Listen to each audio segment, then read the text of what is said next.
Bismillahirrahmanirrahim. Ustadz, bagaimana cara ikhlas yang benar-benar sesuai tuntunan Al-Quran? Ya, kita keluarkan surat Al-Ikhlas. Betul nggak?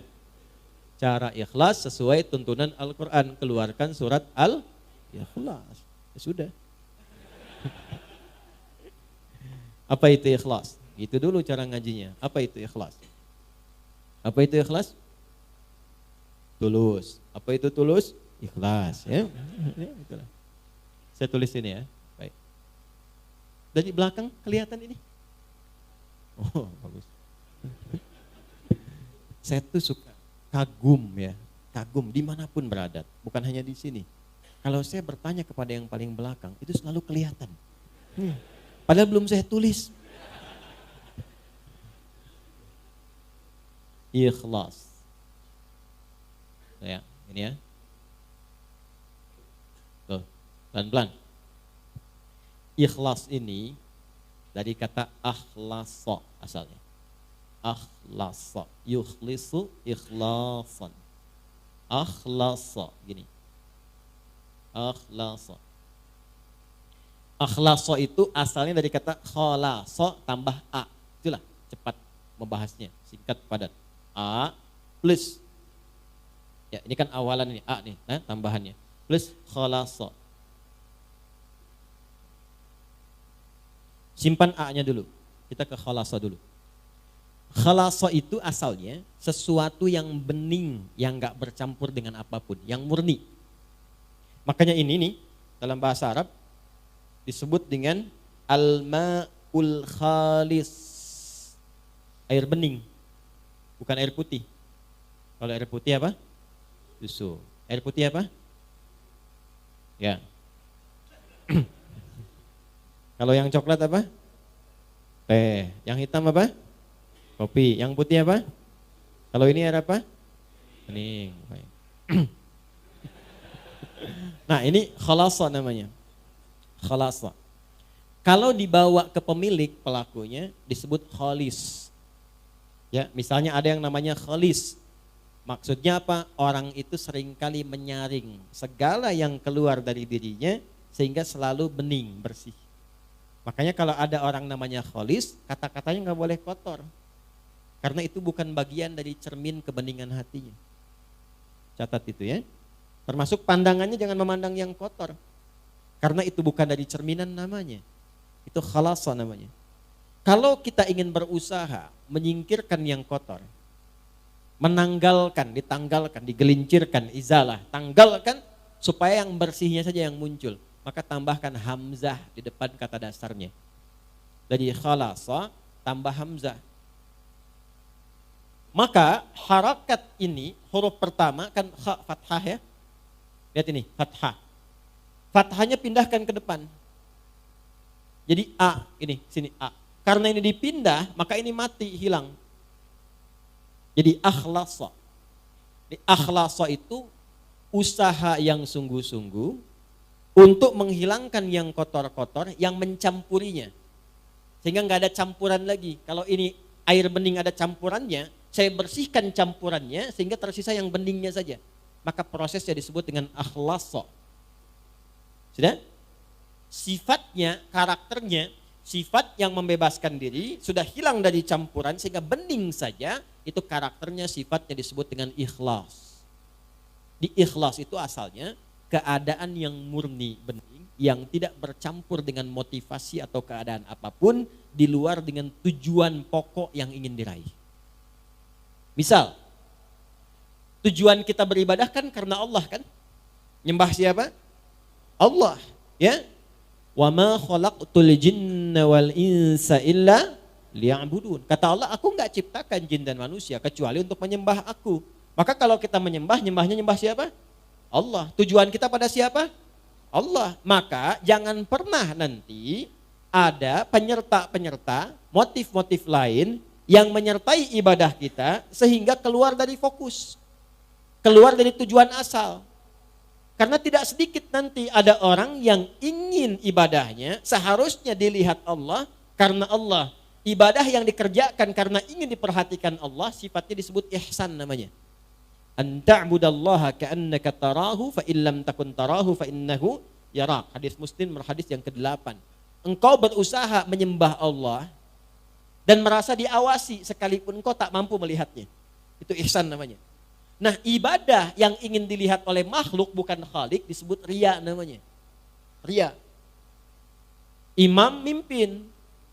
Bismillahirrahmanirrahim. Alhamdulillahi rabbil alamin. Maghrib. Bagus. Bapak komen setelah sholat. Masya Allah Ustaz, tadi bagus sekali suaranya. Mudah-mudahan Ustaz dijaga. Isya ditambahin cengkoknya dikit. Karena pujian tadi. Alhamdulillahi rabbil alamin. Misalkan. Karena tujuan untuk didengar oleh orang yang tadi. Atau ingin kelihatan oleh yang lain, saya pun bisa sholat berjamaah. Maka ingin dilihat disebut dengan riya, ingin didengar disebut dengan sum'ah. Itu yang menggeser dari ihsan. Fawailul lil musallin. Alladzina hum an salatihim sahun. Alladzina hum yura'un. Riya itu pengen dilihat orang. Bahasa kekiniannya pencitraan. Paham? Sedekah karena pencitraan. Bapak, ada masjid Miftahul Jannah di Gede Bage akan renovasi. Saya yang tanggung semuanya. Saya kasih 1 miliar.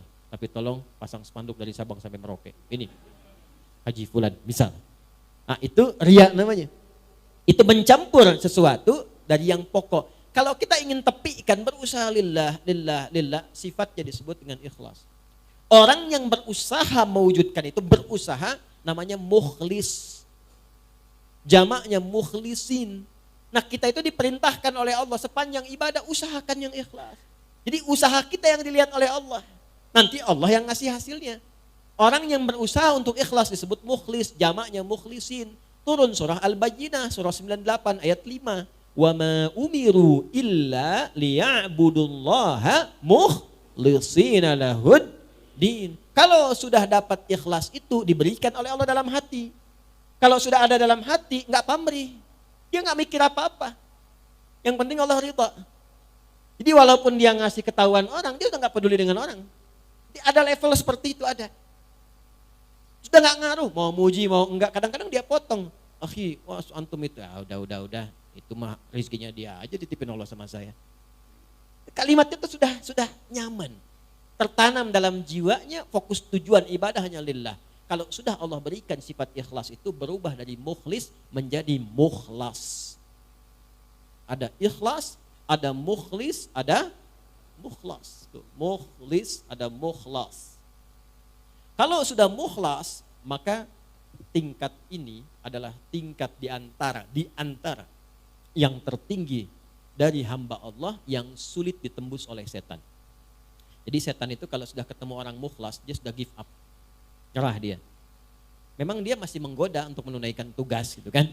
Ya, tapi tugasnya menjadi formalitas karena nggak bisa ditembus. Itu sudah pengakuan setan sendiri. Ada di mana? Di surah 15 ayat ke-40. Nah, Quran surah Al-Hijr surah 15 ayat 40. Illa ibadaka minhumul mukhlasin. Ya Allah, aku akan goda setiap anak cucu Adam dari depan, dari belakang, dari kanan, dari kiri. Di kanan, kiri, depan, belakang itu setan datang. Ya, kenapa enggak dari atas? Karena atas itu adalah bagian dari Allah untuk memberikan bimbingan lewat malaikat. Kenapa enggak di bawah? Sudah dikubur. Kalau sudah dikubur, setan enggak goda lagi. Kalau setan masih menggoda mayit, kurang kerjaan setannya. Orang udah enggak ada beban ibadah kok masih digoda. Paham ya? Nah, inilah mukhlas. Kalau sudah jadi mukhlas enggak bisa ditembus. Illa ibadaka minhumul mukhlasin. Kecuali hambamu yang mukhlas. Makanya suratnya surah 15 itu Al-Hijr. Hijr itu benteng. Jadi kalau kita sudah ikhlas baik, punya benteng kita yang gak bisa ditembus. Tetap digoda. Tapi bukan berarti selamanya akan begitu, masih dipertahankan. Pertahankan dengan apa? Dengan jalan. Apa jalannya? Jalan besar itu disebut syara. Konsepsinya disebut dengan syariat. Maka munculnya syariat. Jadi untuk ikhlas itu lewat syariat. Apa bentuknya? Nanti turunannya lewat ibadah.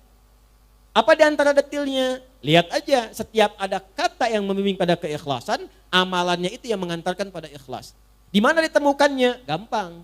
setiap ada ayat, ada dibuka dengan kalimat iman, maka amalan setelahnya mengantarkan pada ikhlas. Kalimat iman pertama Al-Baqarah ayat 3. Alladzina yu'minuna bil ghaib wa yuqimunas shalah. Tuh, kalau kita melatih salat dengan baik, dapat ikhlas. Jangan cukupkan pada yang fardu. Karena yang tidak pengen banyak ikhlas pun 5 waktu juga. Kalau pengen dapat itu menjadi mukhlas, maka latihan, tambah sunnahnya, tahajud bangun. Gak apa-apa, malam pertama itu gak apa-apa, 2 rakaat juga gak ada masalah. Nanti setelah menikmati itu akan tambah, 4, witirnya baru 1, sampai nanti 10, witirnya 1, 11. Ada yang makin enak, makin nikmat jadi 2, 3, ada yang 39. Itu masing-masing mendapatkan kenyamanannya. Nanti setelah itu tiba-tiba paginya udah syuruk dia, dapat duha lagi pertengahan, duha akhir, rawatibnya. Kalau udah terbiasa dengan sholat sunnah, itu suasana hatinya akan beda. Makanya amalnya pun akan lain. Itu sholat tuh, itu baru sholat. Tuh, kaget kan? Dan kalau sudah sholatnya bagus itu nanti akan ada pancaran. Di antara pancarannya sudah bisa gemar berbagi. Tuh. Kalau sholatnya sudah bagus, nggak harus dengan harta. Jangan selalu diartikan dengan harta. Berbagi perhatian, berbagi ilmu, berbagi petunjuk pada kebaikan. Makanya setelah sholat, lanjutannya infak. Wa mimma razaqnahum yunfiqun. Infak pun masih latihan juga. Jadi begitu Anda banyak memberi, berbagi, bukan memberi ya, berbagi. Maaf ya, dibagikan. Kenapa dibagikan? Karena Allah titipkan. Jadi yang dibagi itu titipan Allah, bukan punya Anda, bukan punya saya. Mumpung Anda yang dititipi, cepat ditunaikan. Sebelum itu dicabut, dititipkan pada yang lain. Itu cara bacanya. Dari mana taunya bahwa itu bagian orang lain bukan kita? Maka lihat kebutuhan kita itu seperti apa dalam sebulan. Ada anak, ada istri, kan? Atau sebaliknya istri, ada suami, ada anak. Ada siapa lagi? Bagaimana kebutuhan sebulannya? Berapa banyak yang dibutuhkan? Keluarkan dulu, simpan dulu. Lalu setelah itu, kalau kita sebut bagian dari kelebihan, apa rencana-rencana masa depan yang paling dekat? Atau yang jauh? Itu yang kita sebut dengan tabungan. Kalau sudah terpenuhi itu, lebih dari itu hak orang lain yang Allah titipkan lewat kita. Nanti disebutnya infak. Infak tuh banyak nanti. Kan infak pertama untuk keluarga. An-Nisa ayat 34. Infak kedua untuk kerabat terdekat nanti. Seperti orang tua. Orang tua itu bukan dizakati tapi diinfaki. Dalilnya mana? Al-Baqarah ayat 215. Yas'alunaka madza yunfiqun. Mereka bertanya padamu Muhammad sallallahu alaihi wasallam, apa yang harus diinfakkan? Qul ma anfaqtum min khair. Kalau mau infak kata Allah yang terbaik. Jangan engkau enggak suka lihatnya saja dibagi orang. Itu ada di Al-Baqarah ayat 267 sampai 269. Wala tayammamul khabitha minhu tunfiquna walastum biakhidhihi illa an tughmidu fi. Jangan kasih orang benda yang kamu lihat saja sudah enggak suka. Ya. Jangan masukin kotak infak. Keadaan uang yang Anda lihat aja udah nggak suka. Ini lecek, di bank aja nggak diterima, masukin aja kotak infak tuh. Misalnya, nah, jangan seperti itu langsung dapat penolakan dari Allah. Kalau sudah ada yang terbaik, yang bagus, maka kepada siapa diberikan? Lil walidain, orang tua. Orang tua tuh memang nggak pernah minta di lisannya. Tipikalnya begitu. Tapi kadang-kadang kode kerasnya itu sering muncul lewat sikap. Itu harus pandai dibaca. Alhamdulillah, nah, mama cekap teh jagong oge, ya. Oh, berarti kemarin makan jagung. Segera kirimkan berasnya. Ya, oh, pengen mangga. Tadi ngalangkung ke Kosambi, nih rawas pisan ketinggalnya. Cepat ke Kosambi. Apa yang disebutkan cari. Kalau memang bisa didapatkan. Kalau ada kelebihan harta yang Allah titipkan, orang tua 9 bulan lebih 10 hari dikandung, dirawat-rawat, diberikan ASI. Kalaupun Anda sukses kata Allah, jangan bangga dulu, bukan karena kerja keras Anda. Mungkin itu tangisan ibu Anda yang sering berdoa kepada Allah. Minta anaknya jangan seperti saya ya Allah. Begitu keluh keringat ayah Anda yang dulunya ke sawah, serabutan, minta sama Allah, ya Allah, tinggikan derajat anak saya. Jadikan dia lebih nyaman. Gak apa-apa saya begini ya Allah, yang penting anak saya nyaman tidurnya. Kuliahnya tinggikan, sekolahnya tinggikan, berikan derajatnya. Makanya ketika Anda tumbuh dan sukses, bahkan sukses, Itu yang pertama diminta oleh Allah dan diperintahkan berdoa mensyukuri itu dengan mengarahkan doa pada orang tua. Qala rabbi auzi'ni an ashkura ni'mataka allati an'amta wa ala walidayya. Itu ada di Quran surah 46 ayat ke-15.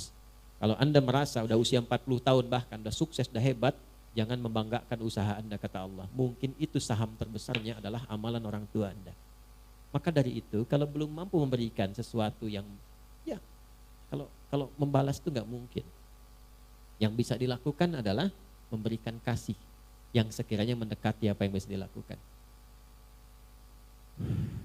Ada seorang anak mengatakan pada orang tuanya setelah dia memberikan bakti luar biasa. Ya. Jadi dia, ini kisah nyata. Saya tuh dulu waktu 90-an tuh masih banyak buku-buku bagus tuh. Sekarang tuh sudah nggak banyak maknanya gitu ya. Semua dicetak aja gitu. Ya, dulu tuh berkualitas buku-buku, banyak kisah-kisah orang soleh, 40 kisah orang-orang soleh, banyak sekali. Ada seorang ayah sakit, dirawat oleh anaknya, sampai luar biasa maksimal. Disuapin seperti diperlakukan ayahnya itu, seperti diperlakukan saat ia kecil. Ya, ke toilet, diantarkan, dibersihkan kotorannya, macam-macam lah. Sampai satu kali anaknya komen, alhamdulillah ayah, aku telah bisa membalas jasa-jasa ayah, perawatan seperti ayah telah merawat saya waktu kecil. Apa jawab ayahnya? Tidak, nak, belum sampai kamu pada level itu. Kenapa ya? Karena aku merawat kamu dulu supaya kamu hidup. Sedangkan engkau merawat saya sekarang untuk mengantarkan pada kematianku. Ya. Makanya gak akan bisa, balas orang tua tuh gak akan bisa. Kalau gak bisa balas, minimal bahagiakan. Jangan sakiti lah. Kalau gak bisa ngasih, minimal jangan sakiti. Wala taqul lahuma uffin. Kata aja udah gak boleh, bentak gak boleh. Udah dikandung merat, gak pernah dilepas, dikasih ASI, dirawat-rawat, disayang-sayang, dicium, dipeluk, bangun malam, bangun, capek, lelah. Udah dewasa bentak-bentak, ente siapa? Gak malu Anda sama Allah tuh. Di belakang keluh kesah, ada yang tega menggibahkan ibu bapaknya. Ya, ada yang tega memaksa memberikan warisan, ada yang mempolisikan bapak ibunya. Anak kurang luar biasa itu ya. Saya nggak punya kata-kata untuk melukiskan itu. Kita doain supaya dilembutkan hatinya, balik, tobat, baik. Ya, saya nggak pernah mengajarkan untuk berbuat yang kotor. Ya, saya nggak pernah mengajarkan untuk mencela orang. Minimal kita doakan. Kalau ada orang mengaku belajar dengan saya, mencela orang ini itu, saya tidak mengakui itu belajar. Ya, kita itu belajar untuk memperbaiki diri. Sebelum memperbaiki orang lain, perbaiki diri pribadi. Jadi itu gambarannya ya, gambaran keikhlasan itu pancarannya adalah amal soleh. Latihannya lewat apa? Lewat amal-amal yang Allah berikan kepada kita. Di salat, infak, ya, lil walidain. Setelah orang tua siapa? Wal aqrabin, kerabat dekat. Nah, jangan sampai Anda infak jauh-jauh keluar sana, ternyata anak kakak sendiri kurang perhatian. Anak bibi masih harus disantuni. Dilihat. Wal yatama, anak yatim. Wal masakin, orang miskin, wabnis sabil, orang yang kesulitan dalam perjalanan. Nah, perjalanan itu macam-macam. Ada yang di jalan, ada yang tafsirannya beasiswa yang keluar butuh bantuan dan sebagainya. Ya, ada yang SPP-nya belum bayar sehingga jalan sekolahnya terputus. Nah, itu maknawinya banyak sekali. Perhatikan itu. Nah, nanti di luar itu ada lagi yang tinggi juga seperti fisabilillah, babnya banyak. Nah, yang pokok apa? Zakat. Itu kalau udah berlatih, coba latihan ya. Ada orang-orang yang kalau ba'da subuh tuh suka keluar tuh. Coba deh ikuti itu. Itu tuh Masya Allah. Ginilah, besok tuh Jumat. Gak usah banyak-banyak lah. Ya, 1.000, 2.000 atau 5.000, siapkan aja untuk infak. Tapi saya minta nih, Anda keluarkan dengan tangan Anda sendiri. Banyak di jalan tuh. Atau sekitaran Anda. Cari betul-betul kualifikasi orang yang memang memerlukan itu. Yang sudah sepuh, keliling, panggul dengan keringatnya itu. Jualan donat, jualan ini, jualan itu, jualan macam-macam. Dekati. Terima kasih Pak. Mohon maaf, ini ada titipan loh, titipan lewat saya. Memang gak banyak, cuman tolong doakan aja Pak ya. Saya diberikan kesehatan, kebaikan. Anda berikan, itu perhatikan bagaimana yang keluar di lisan mereka. Mudah-mudahan Acep sehat, dipasihan rezeki berlipat, keluarga itu tuh mahal sekali, mahal. Dan itu bisa menambah motivasi Anda untuk besok berangkat lagi. Coba sesekali deh mendapatkan doa dari orang-orang seperti itu. Itu mustajab sekali. Nah mungkin usaha Anda sukses itu dari doa orang-orang seperti itu. Bukan karena hebatnya Anda, karena kan yang punya rezeki Allah. Bagaimana Allah bisa menggerakkan semua rezeki itu dekat dengan Anda? Jangan dikira mudah begitu saja. Kalau cuma begitu, Korun lebih jagoan. Korun tuh mengatakan, komen pertama Korun yang di-dislike oleh semua generasi setelahnya, walaupun diviralkan. Apa dia katakan? Ini karena ilmu saya. Ya. Maka Allah nggak suka. Diadakanlah likuifasi, ditenggelamkan, dilumat ya dengan tanah sekalian, dengan semua harta-hartanya.